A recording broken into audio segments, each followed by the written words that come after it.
In preparation for the 4th of July tomorrow, I thought I'd talk about something very interesting in our American history, and this has to do with something called God's divine providence ever since the birth of America. So what exactly is divine providence?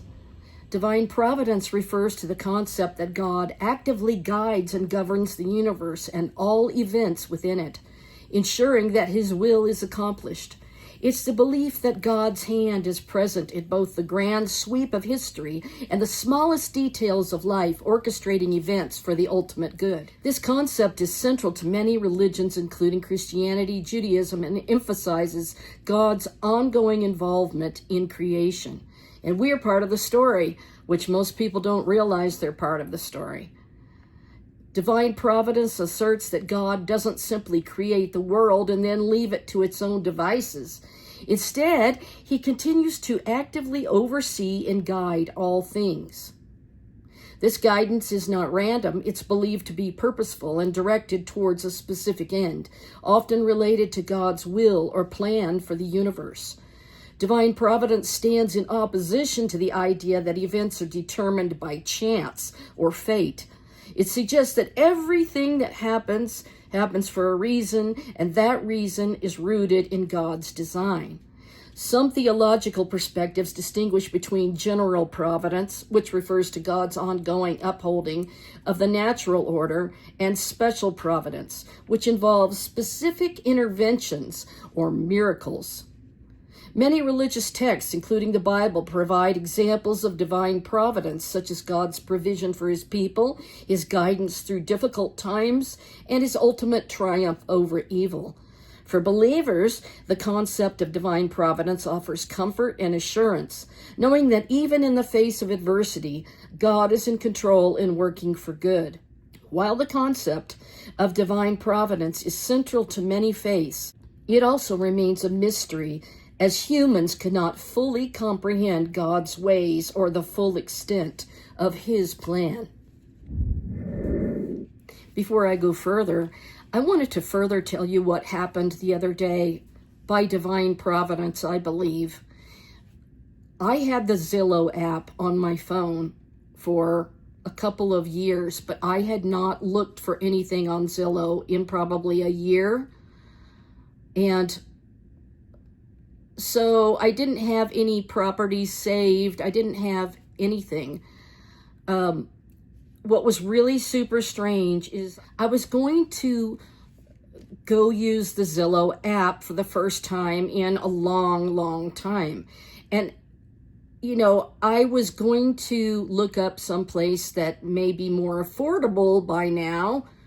And usually the main page, when you do get on that app, it has a thing where you can type in what state or city that you want to live in, and then it has a place where you can fill in if you want to rent or buy, and how many bedrooms, bathrooms, and square footage of that property that you want. That's the page that always shows up when you tap on the Zillow app. But the other day, sometimes I talk to God and I say, I need to feel that my mom's with me in spirit, that she's thinking of me in heaven and whatever. So I forgot to tell you, when I went to go look for something to rent or buy the other day on Zillow, when I tapped on the Zillow app, it opened up to my mother's house. I had no chance to type in an address or where I wanted to be, or, I didn't type in her house number or anything. But by divine providence, my family home of 48 years popped up that it was for sale. Is that strange or what? Because I had been saying every time I drove past there that I was going to buy it back, that I was going to get it back, and that the Lord was going to help me. And it just popped up in front of me. And not only that, I was shocked that I was able to take the big tour inside to see all of the incredible renovations that were done. So the situation is, if I was to get it back, it would be by God's divine providence and by a true miracle of God, because there's no way I can afford to buy it back. by myself. So that's my own divine providence story from this week. But speaking about divine providence, was Donald Trump saved from shooting by divine providence? Many of the people who settled America believed in divine providence. You see this reflected in the names given to places such as Providence, Rhode Island, Providence, North Carolina, Providence, Kentucky, Providence, New York, and Providence, Utah. There's a long street in Charlotte named Providence Road. The attempted murder of President Donald Trump failed simply because he turned his head. People may say he was lucky.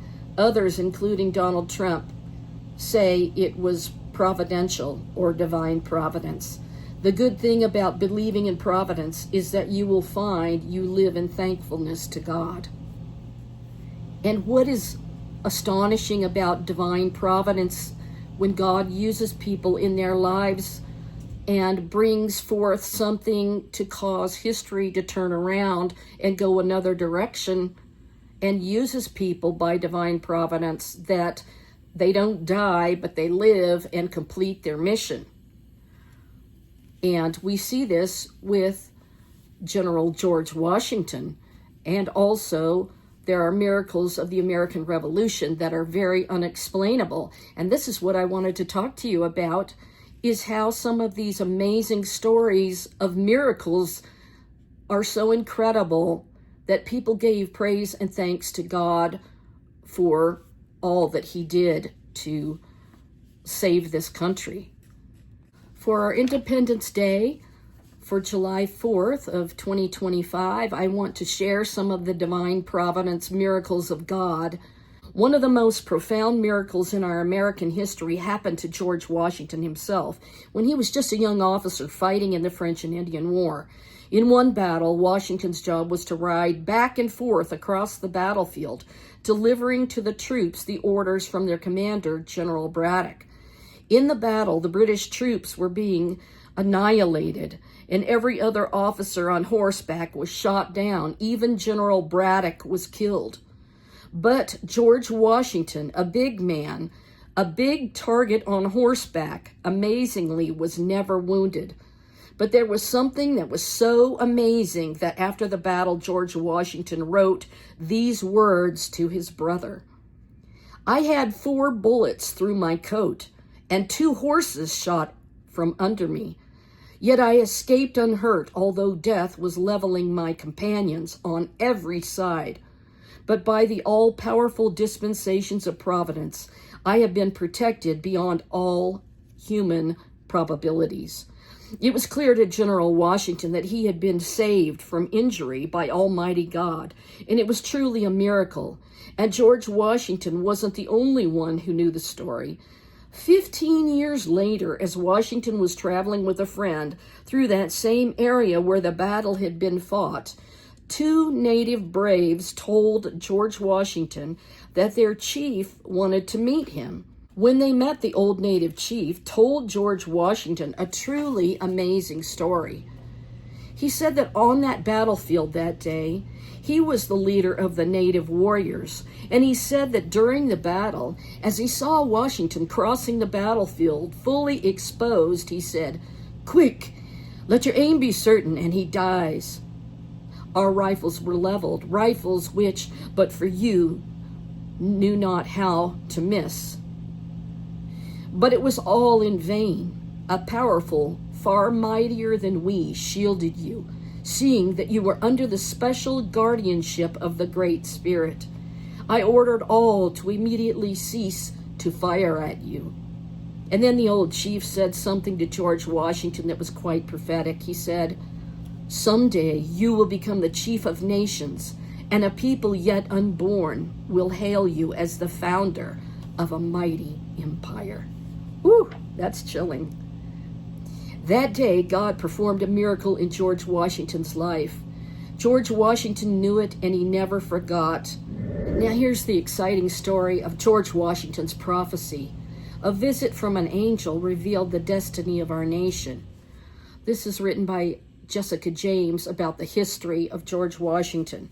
While most people identify George Washington as the first president of the United States or as a great general during the American Revolution, Few know his background as an officer for the British during the French and Indian War, or the great prophecy that followed.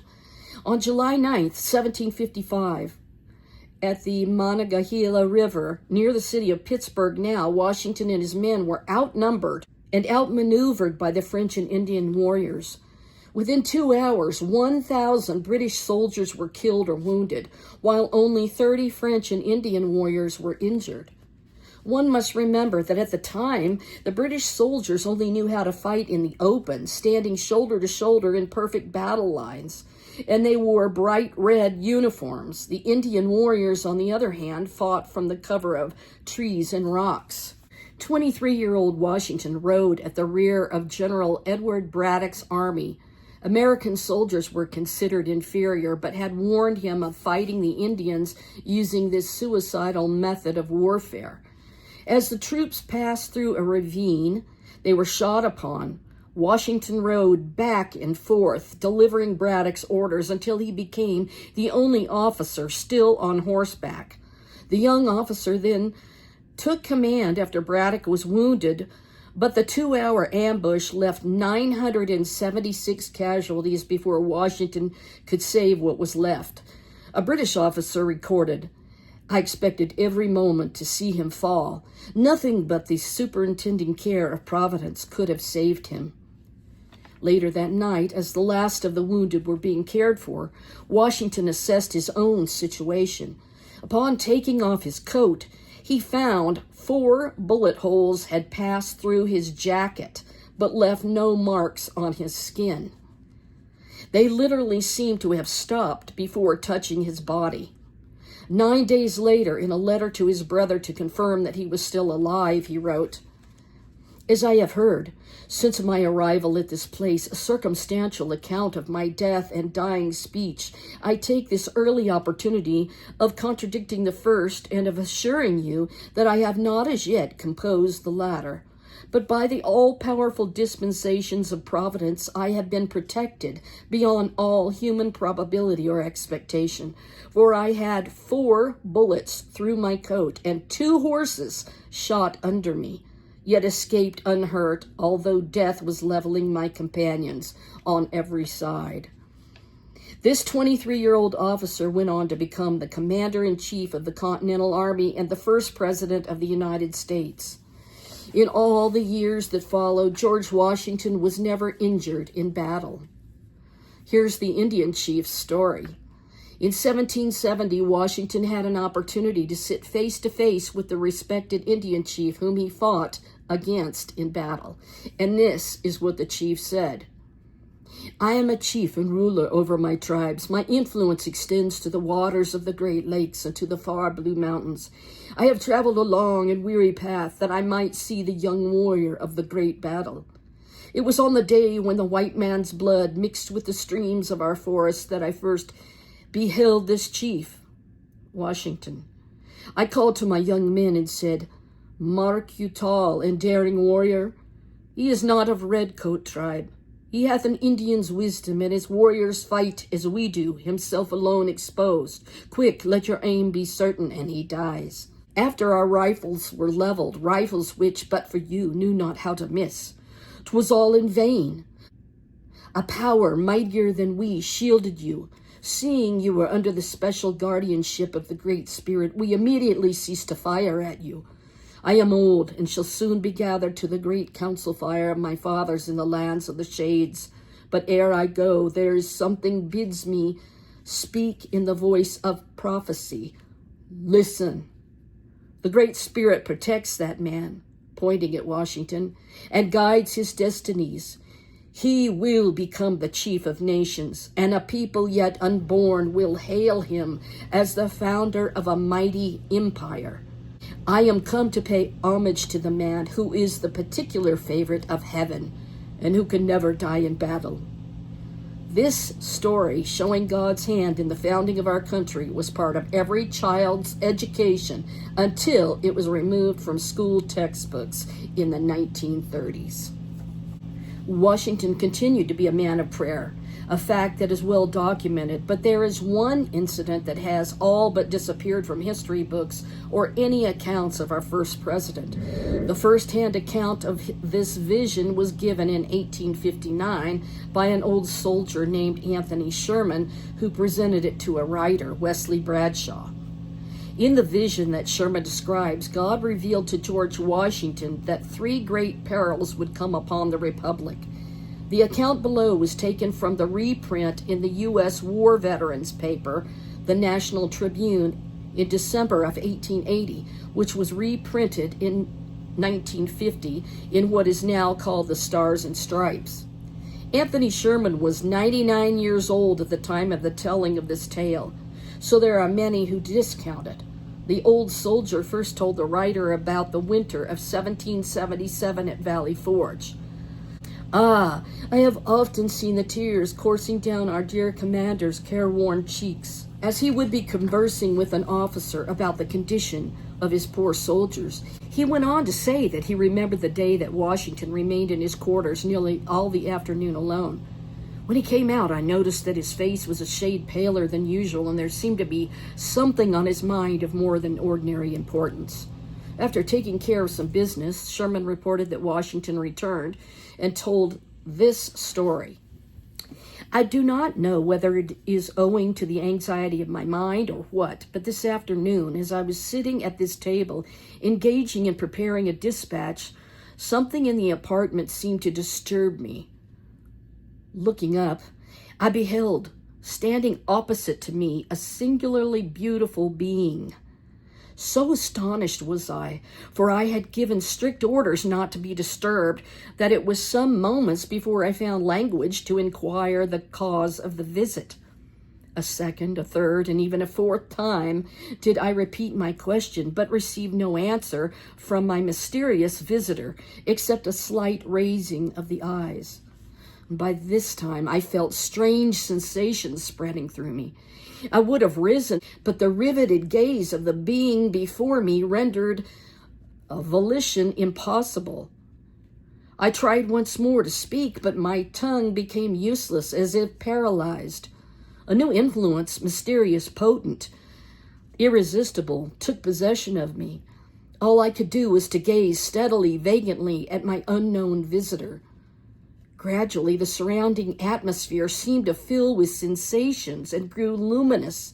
Everything about me seemed to rarefy, the mysterious visitor also becoming more airy and yet more distinct to my sight than before.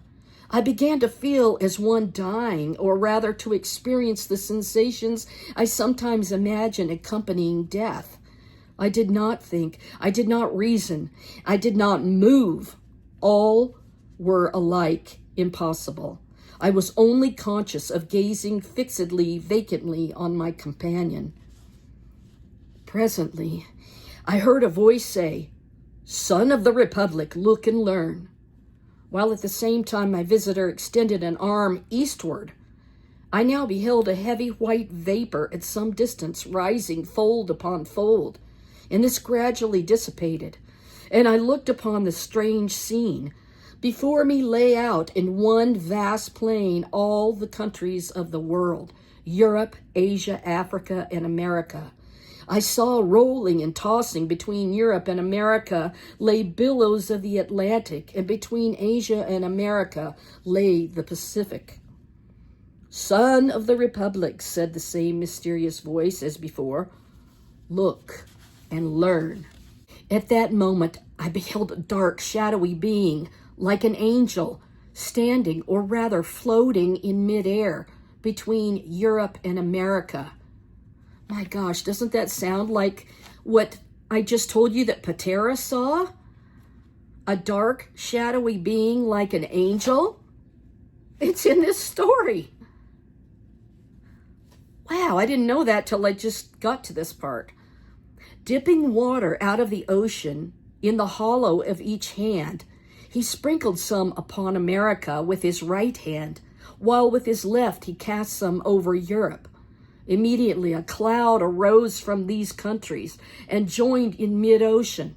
For a while it remained stationary, and then it moved slowly westward until it enveloped America in its murky folds.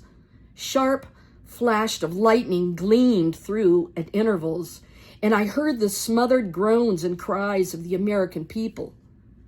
A second time the angel dipped water from the ocean and sprinkled it out as before. The dark cloud drew back to the ocean, in whose heaving billows it sank from view. A third time I heard the mysterious voice saying, "Son of the Republic, look and learn." And I cast my eyes upon America and beheld villages and town and cities spring up, one right after another, until the whole land, from the Atlantic to the Pacific, was dotted with them. This is chilling. Again, I heard the mysterious voice say, "Son of the Republic, the end of the century cometh.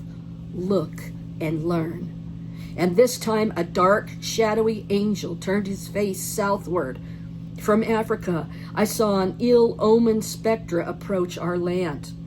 It flitted slowly and heavily over every town and city of the latter. The inhabitants presently set themselves in battle array against each other. As I continued, look, I saw a bright angel on whose brow was traced the word Union.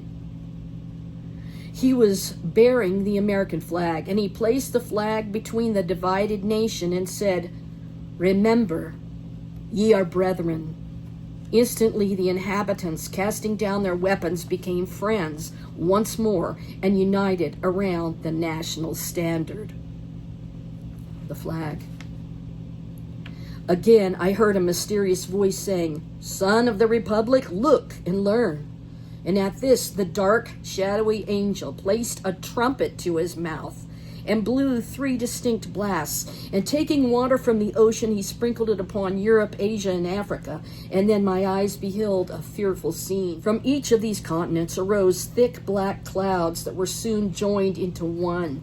And throughout this mass there gleamed a dark red light, by which I saw hordes of armed men. And these men, moving with the cloud, marched by land and sailed by sea to America, which country was enveloped in the volume of the cloud.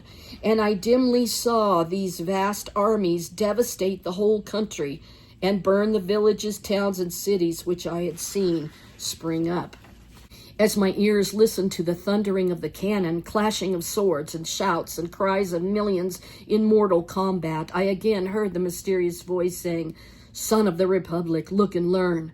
And then the voice had ceased. The dark, shadowy angel placed his trumpet once more to his mouth and blew a long and fearful blast. Instantly a light, as of 1,000 suns, shone down from above me, and pierced and broke into fragments of the dark cloud which enveloped America. At the same moment, the angel upon whose head still shone the word Union, and who bore our national flag in one hand and a sword in the other, descended from the heavens, attended by legions of white spirits.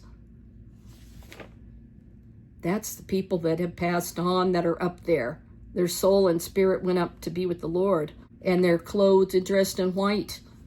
These immediately joined the inhabitants of America, who I perceived will well nigh overcome, but whose immediately taking courage again closed up their broken ranks and renewed battle.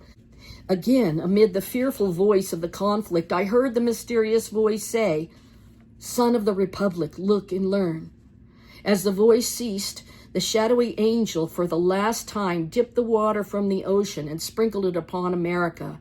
Instantly, the dark clouds rolled back together with the armies it had brought, leaving the inhabitants of the land victorious. And then once more I beheld the villages, towns, and cities springing up where I had seen them before, while the bright angel, planting the azure standard, cried with a loud voice, "While the stars remain and the heavens send down dew upon the earth, so long shall the Union last." And taking from his brow the crown which blazed with the words Union, he placed it down upon the standard, while the people kneeling down said, "Amen." And the scene instantly began to fade and dissolve. And I at last saw nothing but the rising, curling vapor I at first beheld.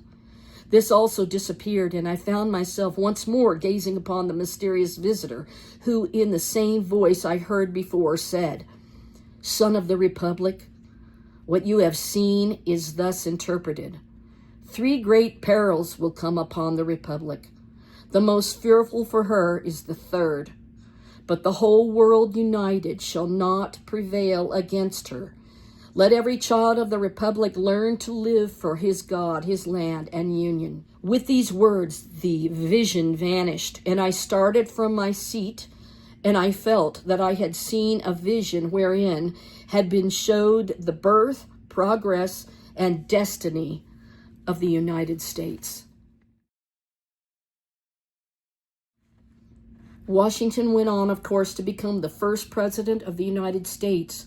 Though the report of his vision has fallen away from the pages of history books, he continued to impress upon his fellow citizens the importance of following the basic tenets of right and wrong. In the first presidential address, Washington gave the newborn nation a prophetic warning, saying, "The propitious smiles of heaven cannot be expected on a nation that disregards the eternal rules of order and right that heaven itself has ordained."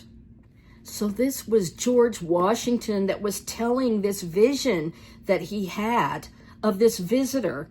And this was something like a dark angel. And this is exactly what Patera was describing. And I don't think she probably, if she's ever heard this story, I don't know, but she needs to know that this dark angel appeared to George Washington in a vision, and there was a sword in the hand of this angel. That's incredible, you guys. That is incredible. Coincidence? I don't think so, but divine providence. Something with Patera's vision of the dark angel is having something to do with the future of America and God's divine providence, because that's what George Washington saw in a vision. It was the Holy Spirit that put it on my heart to remember the miracles of George Washington, and this is one that I had not fully read yet. I had read a shorter version about 4 bullet holes in his coat, but it didn't touch his skin.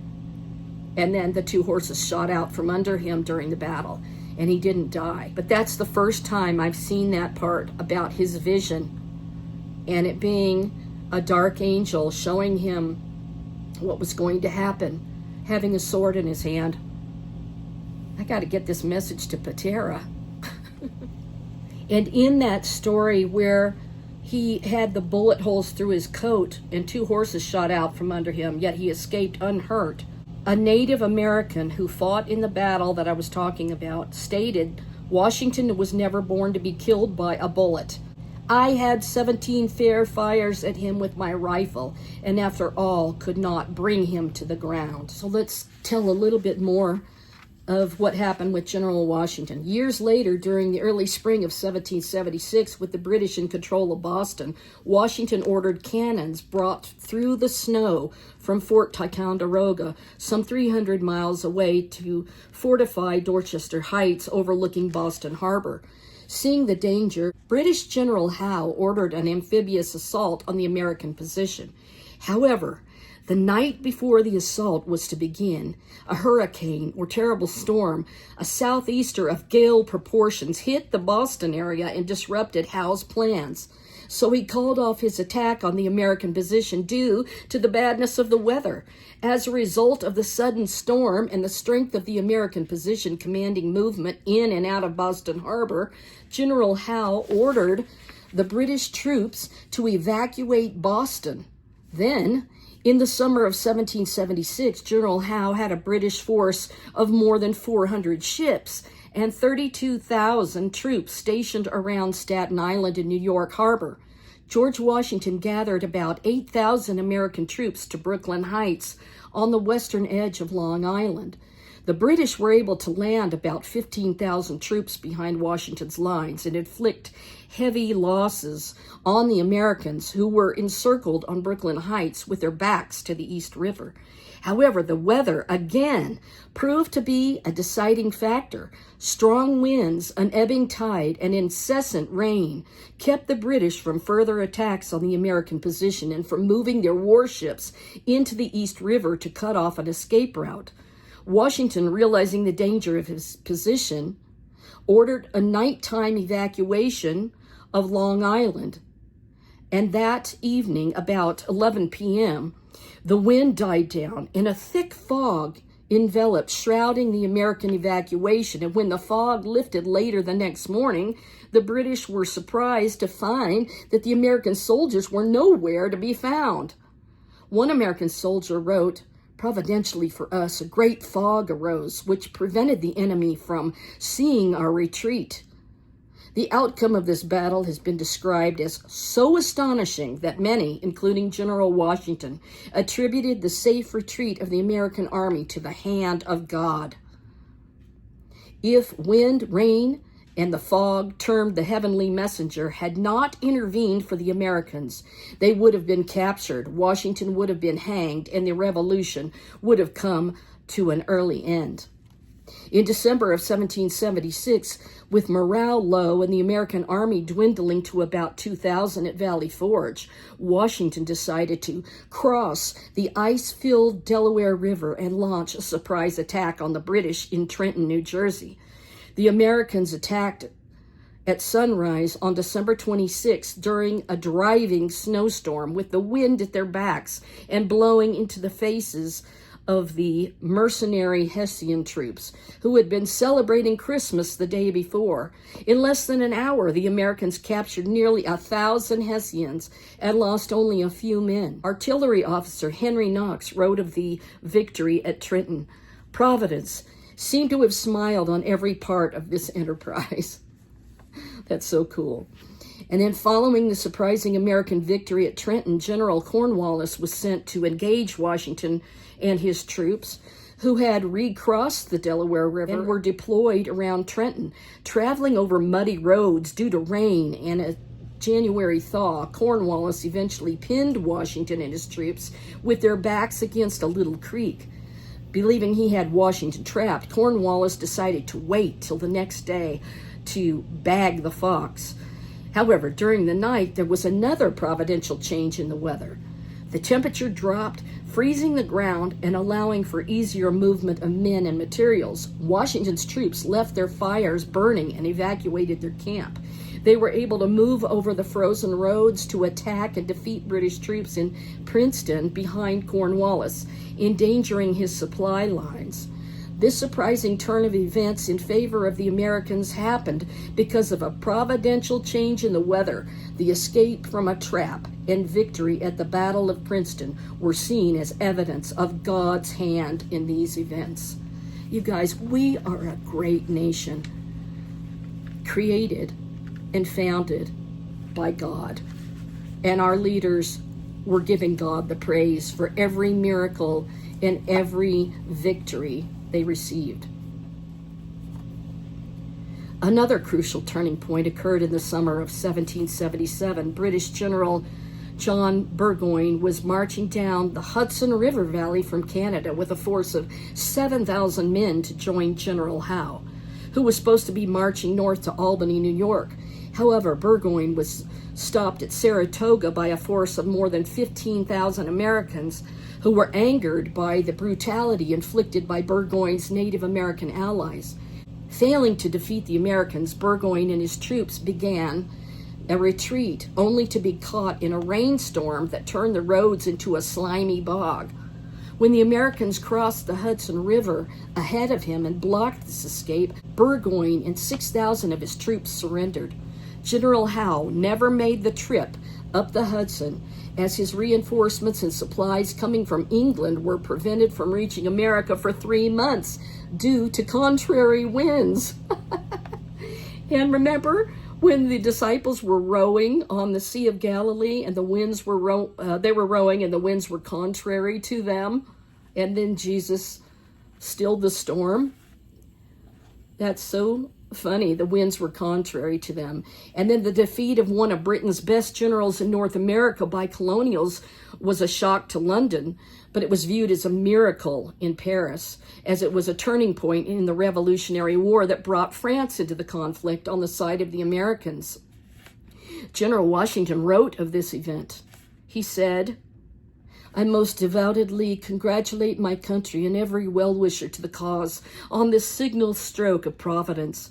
And Roger Sherman, a signer of the Declaration of Independence, wrote, "This is the Lord's doing and marvelous in our eyes." Whew, chills, guys. That is so chilling. In the fall of 1780, the treasonous action of General Benedict Arnold, the hero of the Battle of Saratoga, was discovered by a surprising turn of events. Arnold was plotting to turn the American garrison at West Point, a key position for the control of the Hudson River, over the British in return for payment of 20,000 pounds, which would be about $1 million in today's money. Several American sentries happened to stop Major John Andre, dressed as a civilian, as he attempted to return to British lines. In a hollow space in his boot, they found a map of West Point and details of an impending attack. The unexpected apprehension of Major Andre and the discovery of Benedict Arnold's treachery was widely viewed as an act of divine protection. A providential miracle detected the conspiracy of Arnold. The body of the American army then at West Point, with His Excellency General Washington himself, were to have been rendered into the hands of the enemy. Aren't you loving these God-filled divine providence miracles that happened in our history that have been taken out of the textbooks so that nobody can learn that these divine things by God happened? Well, I'm telling you now and reminding you, America, that this is our history and it's glorious. Listen to this one. In January of 1781, American General Daniel Morgan defeated an advancing British force under General Cornwallis at the Battle of Cowpens in South Carolina in what has been called a tactile masterpiece and turning point of the war. After the battle, Morgan retreated north, chased by the British. Cornwallis reached the Catawba River only hours after the Americans had crossed. But a sudden storm made the river impassable. The British nearly overtook the Americans at the Yadkin River, but again, rains flooded the river, slowing the British, and another flash flood blocked the British at the Dan River, allowing the Americans to cross into friendly territory into Virginia.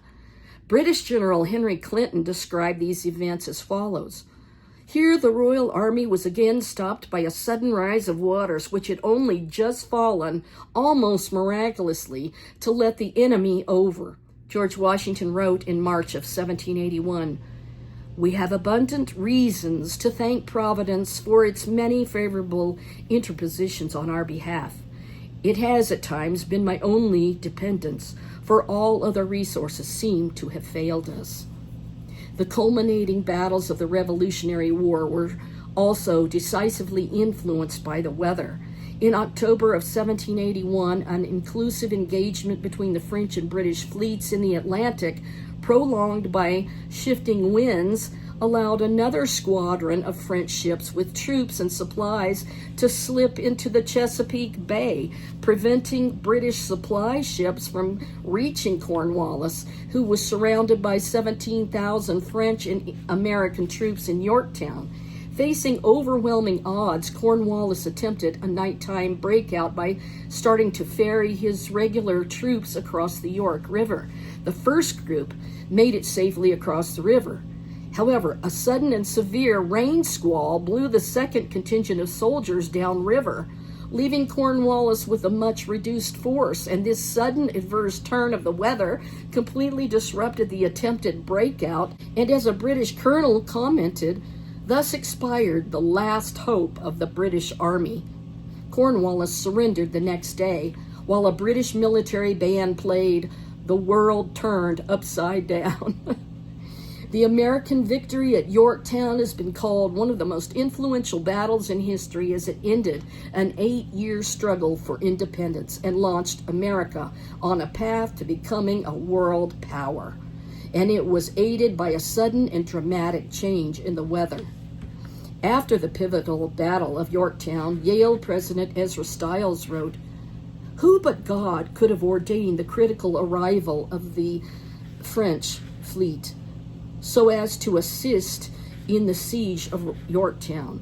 Several years later, George Washington wrote, "It will not be believed that such a force as Great Britain has employed for 8 years in this country could be baffled in their plan of subjugating it. The singular interpositions of Providence in our feeble condition were such as could scarcely escape the attention of the most unobserving, while the perseverance of the armies of the United States through almost every possible suffering and discouragement for the space of 8 long years was little short of a standing miracle. Yet the critical role of divine intervention is seldom mentioned today." Shame on those who try to suppress God's greatness. The general feeling during and after the Revolutionary War was that God had blessed the American effort for independence, and the hand of God had intervened again and again to guide events at this critical time, but few remember this day. In 1787, when 81-year-old Benjamin Franklin urged the Continental Congress to begin their daily deliberations with prayer, he commented, "I have lived, sir, a long time, and the longer I live, the more convincing proofs I see of this truth that God governs in the affairs of men. As the Bible states in several places, many modern Americans and citizens of the world have forgotten this important lesson of history that is plainly revealed in the Scriptures. The Bible reveals that failure to transmit the true facts of history and the willingness of leaders to ignore important lessons of history will have serious consequences for America and other Israelite nations in the Western world. The words of the biblical prophets ring out through time. Jeremiah records God's warning, "Because my people have forgotten me, I will scatter them as with an east wind before the enemy." His words are consistent with the pen of Ezekiel. "Because you have forgotten me and cast me behind your back, therefore you shall bear the penalty of your lewdness and your harlotry." That was Ezekiel 23:35.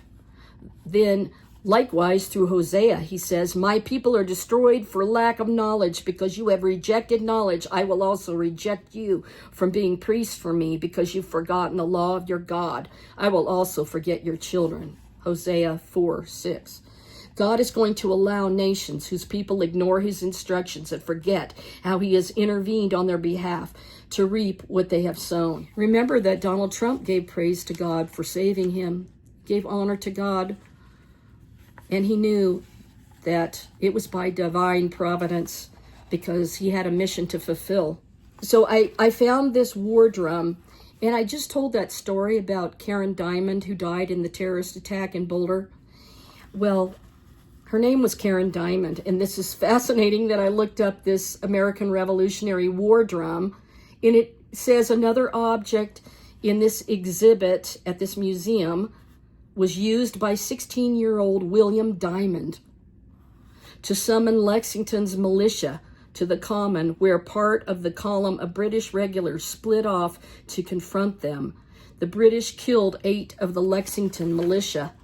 The sound of this drum, the sound of the gunfire, the sound of the cheer the British gave when the firing was over are all part of the shot heard around the world. And let me show you this snare drum. This was used at the Battle of Cowpens, I believe, that was just mentioned, that battle.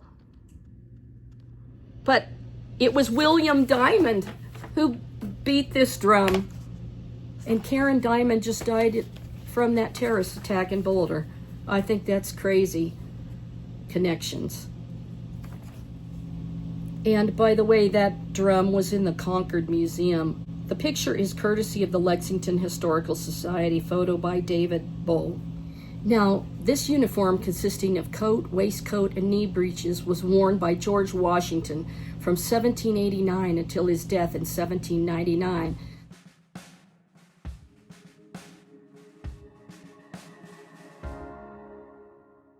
The Small clothes or breeches and waistcoat date from the Revolutionary period, and the coat dates to 1789.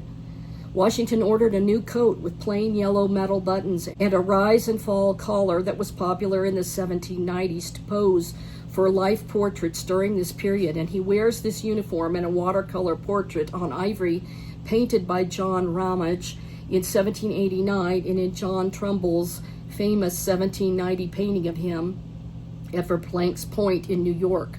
Notably, he also wore this uniform when he reviewed troops called up in response to the Whiskey Rebellion in 1794, and when he visited Philadelphia on Provisional Army duty in December of 1798. Washington devised the blue and buff colors of the uniform while serving at the Second Continental Congress in 1775, just prior to being named Commander-in-Chief of the Continental Army. In commemoration of his vision, these colors remained the accepted pattern for U.S. Army uniforms until the beginning of the Civil War.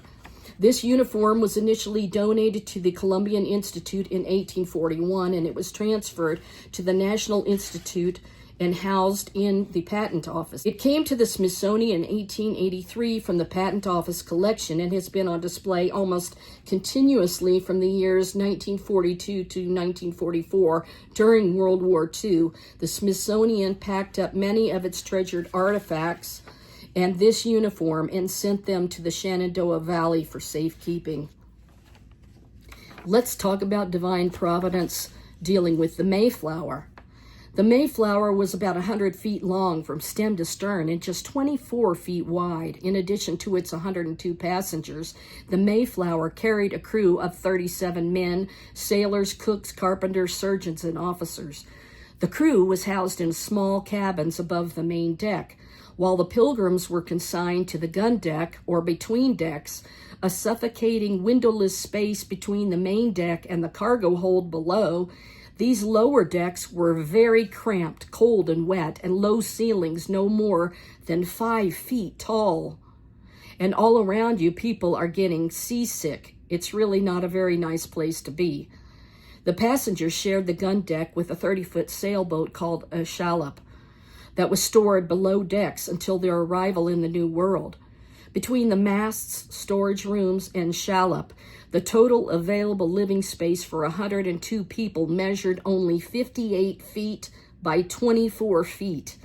The passengers practically slept on top of each other, with families erecting small wooden dividers and hanging curtains for a semblance of privacy. The crew would occasionally let some of the passengers up on deck to get some fresh air, but on the whole, the Pilgrims were treated like cargo. The crew were worried about people being swept overboard, and the journey was difficult enough for seasoned sailors, never mind novices like Pilgrims. Mealtime on the Mayflower brought little to celebrate. The cooks would have run out of fresh food just days into the journey and instead relied on salted pork, dried fish, and other preserved meats. Since regular bread would spoil too quickly, they served hardtack biscuits, jaw-breaking bricks made from flour, water, and salt. The beverage of choice of many for these old voyages was beer, explaining that casks of fresh water tended to go off during long storage. Even young children were given beer to drink. Subsisting on small rations of salted meats and beer, the Pilgrims would have been malnourished, dehydrated, weak, susceptible to scurvy. When Humphreys recreated Bligh's 60-day crossing of the South Pacific, he and his crew ate only 18th century rations, about 400 calories per person per day, and each man lost 25% of their body weight. Now here is the divine providence. Stormy weather and the great iron screw. Bradford's short description of Plymouth plantation of life aboard the Mayflower is the only surviving account of the crossing, but it includes enough harrowing details to understand how close the journey came to disaster.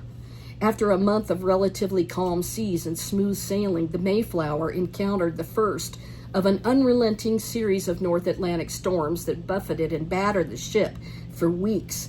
The crew was forced on several occasions to lower the sails and let the Mayflower bob helplessly in the towering waves. They were encountered many times with crosswinds and met with many fierce storms with which the ship was shroudedly shaken. and her upper works made very leaky, wrote Bradford, and one of the beams in the midships was bowed and cracked, which put them in some fear that the ship could not be able to perform the voyage.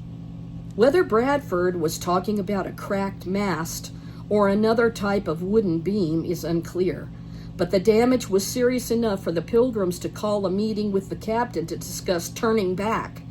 But then something remarkable happened.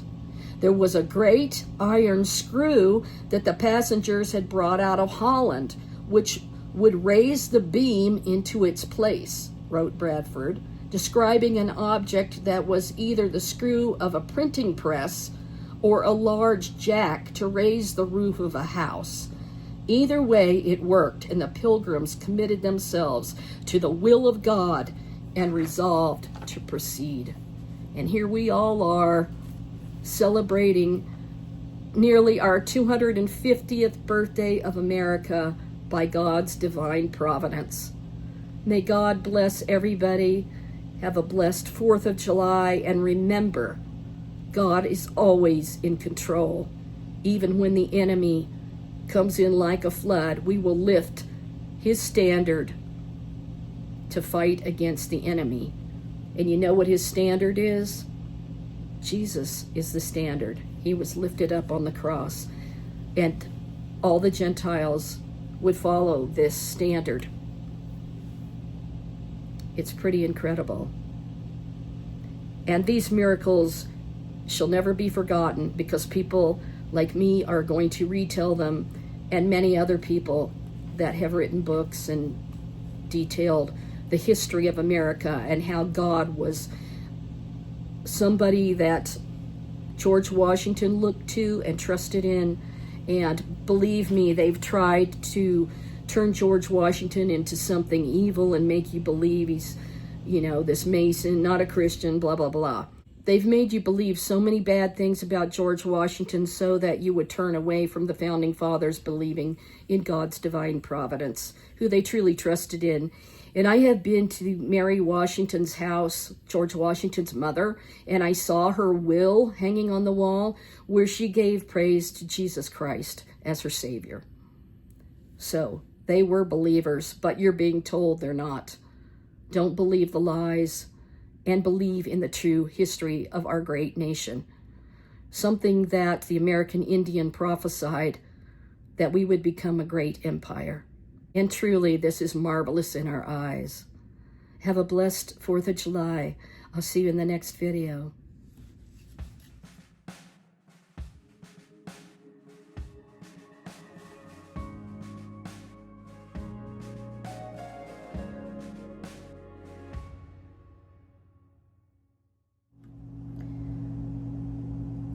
It's time for the 4th of July.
Happy birthday, America.